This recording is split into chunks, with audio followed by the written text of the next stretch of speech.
Hello students, online YouTube पाठशाला में आप सभी का स्वागत है। आज हम आपके सामने एक नया चैप्टर लेके आए हैं जो कि एसएसटी का है। इससे पहले हमने इस चैप्टर का पहला पार्ट पढ़ लिया है, जिसमें हमने पढ़ा था पृथ्वी की जो सतहें होती हैं उनके बारे में, और पृथ्वी की सतह कैसे किन किन धातुओं से, खनिजों से मिलकर बनती है, इनके अंदर क्या तापमान पाया जाता है, ये कितना आयतन इनका है पृथ्वी का हिस्से के रूप में, और ये जो परतें तीन हैं, परपटी, मैंटल और क्रोड, इनके कुछ बेसिक्स जो हैं वो भी हमने जाने थे, और कहाँ कहाँ पे इनकी कितनी गहराई है, पृथ्वी की जो त्रिज्या है वो कितनी है, ये सब चीज़ें हमने जानी थी। तो अगर आपने वो वीडियो नहीं देखा है तो आपसे निवेदन है कि वो इससे पीछे वाला वीडियो है, आप उसे ज़रूर देख लीजिए, और उसमें हमने काफ़ी डिटेल में बहुत सारी चीज़ें आपको बताई हुई हैं। अब इससे आगे हमको पढ़ना था सैल के बारे में। तो सैल क्या होते हैं, खनिज क्या होते हैं, और इनका सैलों का निर्माण कैसे होता है, सैल कितने प्रकार की होती हैं, इन सैलों के क्या क्या विशेषताएं हैं, हमारे जीवन में इनका क्या क्या उपयोग है। ये ऐसे प्रश्न हैं जो आपकी जो क्लास है उसके एग्ज़ाम में तो आते ही हैं, बात इसके अलावा कम्पिटिटिव एग्ज़ाम में भी बहुत ज़्यादा ये सब चीज़ें पूछी जाती हैं, क्योंकि ये बहुत महत्वपूर्ण चीज़ें हैं और ये हम इसमें पढ़ेंगे। इसके अलावा हम नीचे के कुछ क्वेश्चंस हैं वो भी देखेंगे, ताकि एक बार हमें रिवाइज भी हो जाए।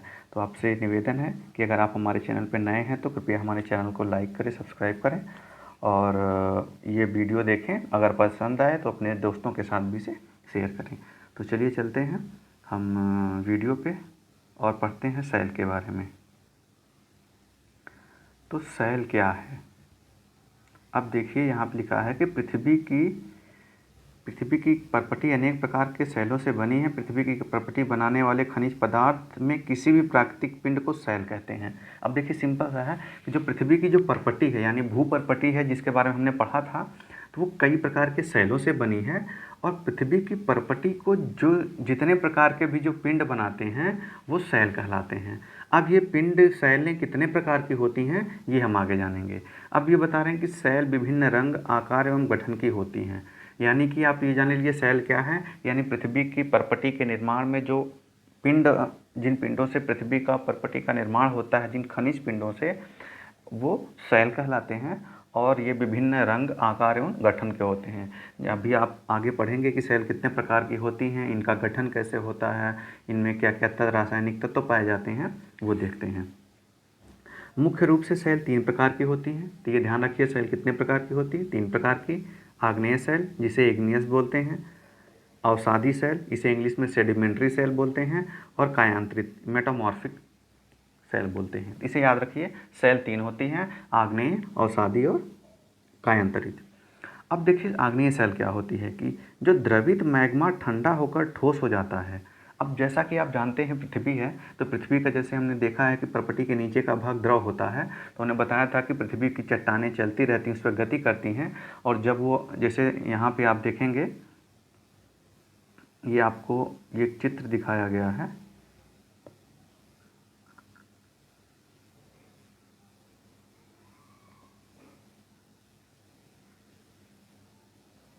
एक मिनट, इसमें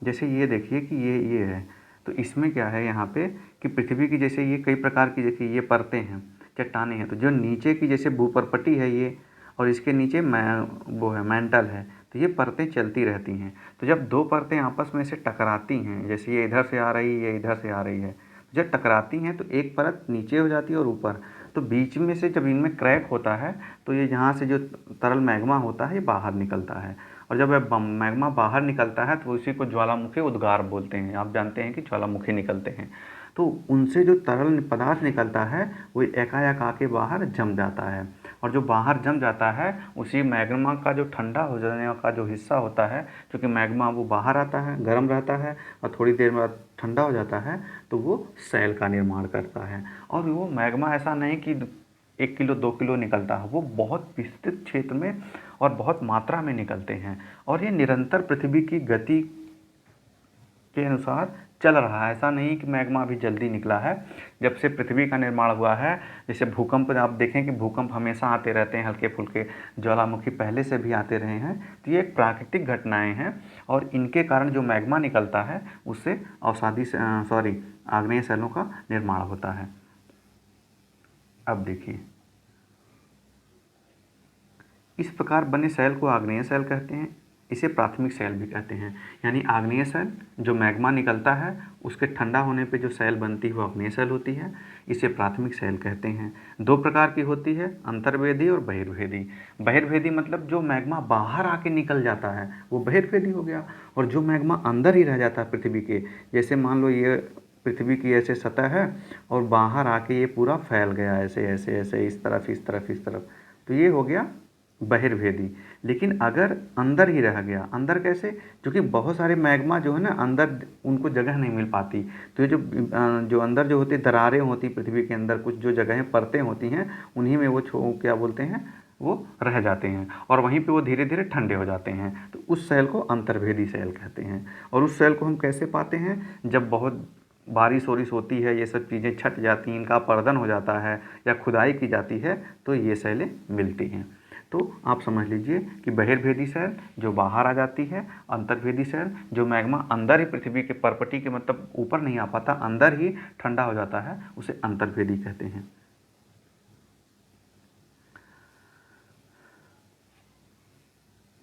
अब ये देखिए इसके बहिर्भेदी, जब द्रवित लावा पृथ्वी की सतह पर आता है या तेजी से ठंडा हो जाता है, परपटी इस प्रकार बने शैल को बहिर्भेदी आग्नेय शैल कहते हैं।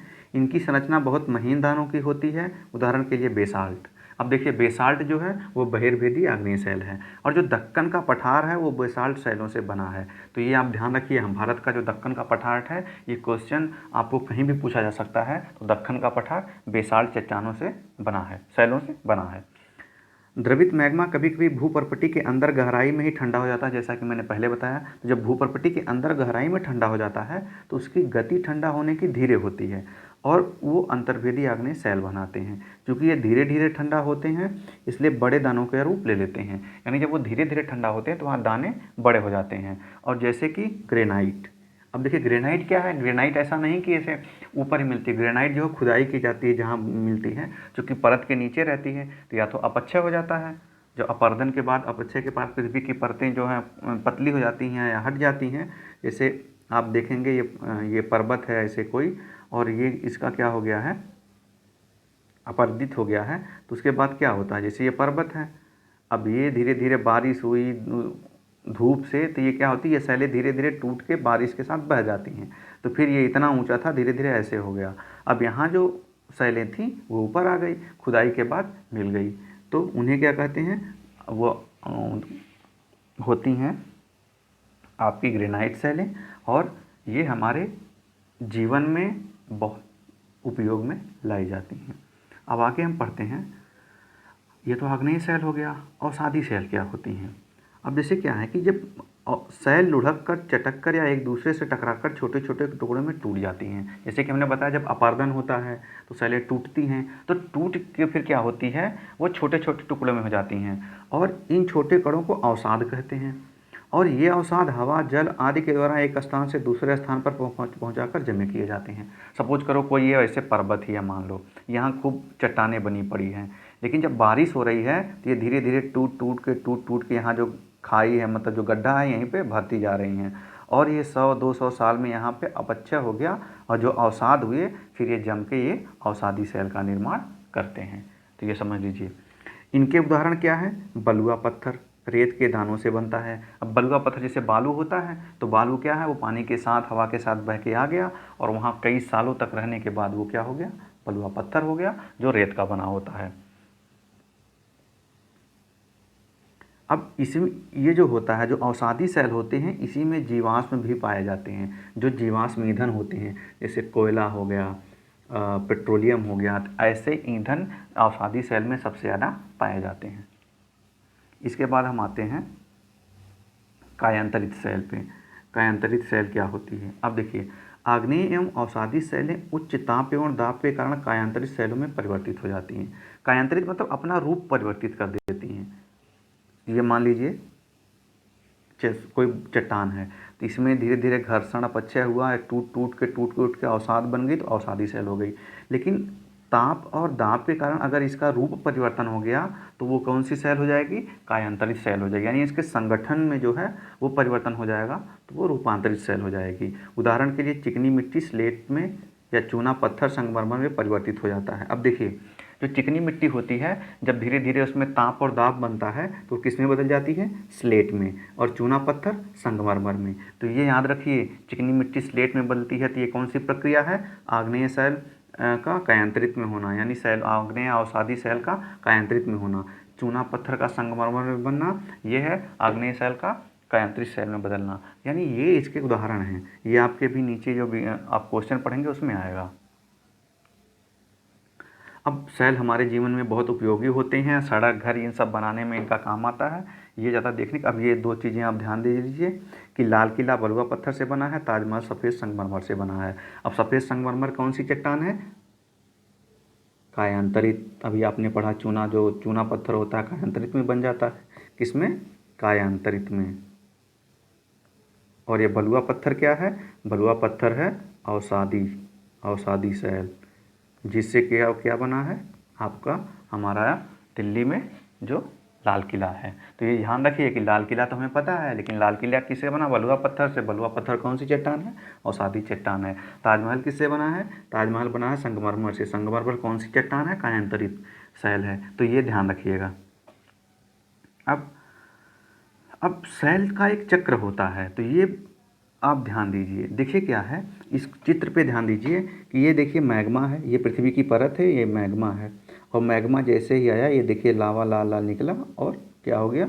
इसे आग्नेय सेल बनी। अब आग्नेय सेल बनी तो धीरे धीरे प्रकृति में बारिश से, ताप से, दाब से इसमें टुकड़े हुए के अवसाद यहाँ जमे हुए तलछट के रूप में, और 100-200 साल में अवसादी सेल बन गए। यहाँ पे अवसादी सेल बन गए। फिर क्या हुआ? अवसादी सेल का के भी क्या हुआ? कायांतरण हो गया। यानी जैसे ताप दाब में क्या हुआ, इसके जो कुछ तत्व हैं वो बह गए, कुछ रह गए, तो उनका जो है खनिज का जो रसायन का जो तत्व थे, जो उसमें संगठक थे, वो क्या हो गए? वो परिवर्तित हो गए और ये कायांतरित सेल बन गई। तो कायांतरित सेल केवल अवसादी सेल से ही नहीं बनती, कायांतरित सेल सीधा आग्नेय सेल से भी बन सकती है और सीधा अवसादी सेल से भी बन सकती है। तो आग्नेय से भी, अवसादी से भी। तो ये ध्यान रखिए। और इस चक्र को पूरे कौन सा कहते हैं? सेल चक्र कहते हैं। तो इसे आप एक बार ध्यान से देख लीजिएगा अपनी किताब में कि जो है सेल चक्र क्या होता है। अब इसके आगे हम थोड़ा देखते हैं, इसमें से 1-2 क्वेश्चन आते हैं। सेल विभिन्न खनिजों से बनी होती हैं। अब खनिज क्या होते हैं? देखो, सेल खनिजों से बनी होती है, इतना ध्यान रखिए। खनिज क्या होते हैं? आपसे प्रश्न पूछेगा आपके एग्जाम में। तो खनिज प्राकृतिक रूप में पाए जाने वाले पदार्थ हैं जिनका निश्चित भौतिक गुणधर्म तथा निश्चित रासायनिक मिश्रण होता है। यानी खनिज ऐसे तत्व होते हैं जो जिनका एक भौतिक गुणधर्म हो। गुणधर्म मतलब उनकी एक भौतिक विशेषता होती है, और उनमें जो है उनका जो रासायनिक मिश्रण होता है, एक उसमें एक निश्चित मात्रा होती है। जैसे सोना है तो सोना है, या कार्बन है, कोयला है, जैसे लोहा है, तो लोहे में क्या क्या पाए जाते हैं? ये खनिज है। तो ऐसा नहीं है लोहा में सोना का खनिज पाया जाता है। सोना में सोना के अलग अयस्क होते हैं, उनके अलग रासायनिक तत्व पाए जाते हैं। और सोना का अलग गुणधर्म है, लोहा का अलग गुणधर्म है। तो ये चीज़ें हमें ध्यान नहीं है। अब खनिज मानव जाति के लिए बहुत महत्वपूर्ण है। कुछ का उपयोग ईंधन की तरह होता है, जैसे कोयला, प्राकृतिक गैस, पेट्रोलियम। ये खनिज भी हैं। कोयला, प्राकृतिक गैस, पेट्रोलियम, ये क्या है? खनिज हैं। इनका उपयोग, और कुछ का उपयोग औषधि के रूप में होता है या उर्वरक के रूप में होता है, जैसे लोहा, एल्युमिनियम, सोना, यूरेनियम। ये सब उद्योग में, औषधि में और उर्वरक के रूप में ही होता है। जैसे कि लोहा उद्योग में प्रयोग होता है इसका। और आयरन की बहुत कम मात्रा में हम जो क्या करते हैं वो दवाई के रूप में भी लेते हैं। औषधियों में बहुत सारी चीज़ें पाई जाती हैं। सोना है, यूरेनियम है, ये सब उद्योगों में पाए जाते हैं। और उर्वरक में भी बहुत सारे रासायनिक, जैसे पोटेशियम है, कैल्शियम है, ये सब पाए जाते हैं। तो ये है हमारा टॉपिक था आज का, सेलों का। अब इन पे जो हमने पढ़ा उस पर हम थोड़ा कुछ प्रश्न देखते हैं और देखते हैं कि आप लोगों ने को कितना याद है? अब जैसे द्रवित मैग्मा से बने सेल क्या कहलाते हैं? आप इसके जो भी लोग पढ़ रहे हैं तो इसके आंसर जो है अपने देके और हमारे आंसर से मिलाइएगा कमेंट बॉक्स में। तो द्रवित मैग्मा से क्या बनता है? सीधा आपको पता है, आग्नेय सेल। पृथ्वी की सबसे भीतरी परत कौन सी है? आप ये पढ़ के उसके बाद पहले तुरंत टिक मार लीजिएगा। मैं आपको 2-2 सेकंड दे रहा हूँ। पृथ्वी की सबसे तीसरी परत क्या होती है? तो सबसे तीसरी भीतरी परत, सबसे भीतरी परत होती है क्रोड। सबसे ऊपर की परपटी, फिर मैंटल, फिर क्रोड। सोना, पेट्रोलियम और कोयला क्या है? ये सारे खनिज हैं। ये ध्यान रखिएगा, ये सारे क्या हैं? खनिज हैं। सेल जिसमें जीवाश्म होते हैं, जीवाश्म किस सेल में पाए जाते हैं? अवसादी सेल में, अवसादी में। पृथ्वी की सबसे पतली परत कौन सी है? अब ये तो बहुत इजी प्रश्न है, हमको लगता है सबको पता होगा कि भूपर्पटी। परपटी जो सबसे ऊपर की परत होती है पृथ्वी की, वो सबसे पतली होती है। अब ये हो गया। अब आपको कुछ चीज़ मिलाने हैं। मिलाना कैसे है? देखिए,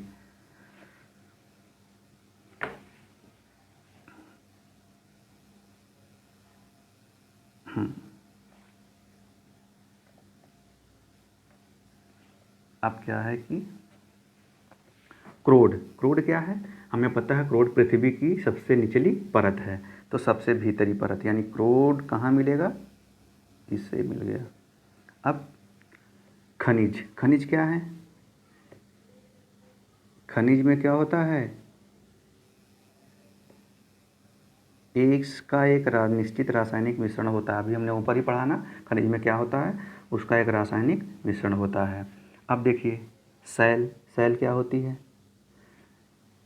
सड़क एवं इमारत बनाने में, जैसा आपने देखा ना, सेलों का निर्माण हुआ है। संगमरमर से बना है आपका ताजमहल, बलुआ पत्थर से बना है क्या? लाल किला। और ये दोनों सेल हैं। अब 3 मिल गए, अब बचे 2। चिकनी मिट्टी से क्या बनता है? आपने पढ़ा, चिकनी मिट्टी से स्लेट बनता है। और सीएल, सीएल क्या है? सिलिका और एल्युमिनियम का शॉर्ट फॉर्म है। तो ये आपने पढ़ लिया। तो ऐसे ही आप पढ़िए और उसके क्वेश्चंस भी लगाइए। तो सभी बच्चों से निवेदन है कि आप इसमें जो जो भी आपको इम्पोर्टेंट चीज़ें लगे उसे आप नोट कर लीजिए। जैसे सेलों के प्रकार, सेल कैसे निर्माण होता है, क्या क्या उनका महत्व है हमारे जीवन में, कौन सी सेलें कैसे बनती हैं, उनके उदाहरण ये याद कर लीजिए। अगले चैप्टर में हम और भी चीज़ें आपको भूगोल से रिलेटेड बताएंगे। तब तक के लिए धन्यवाद।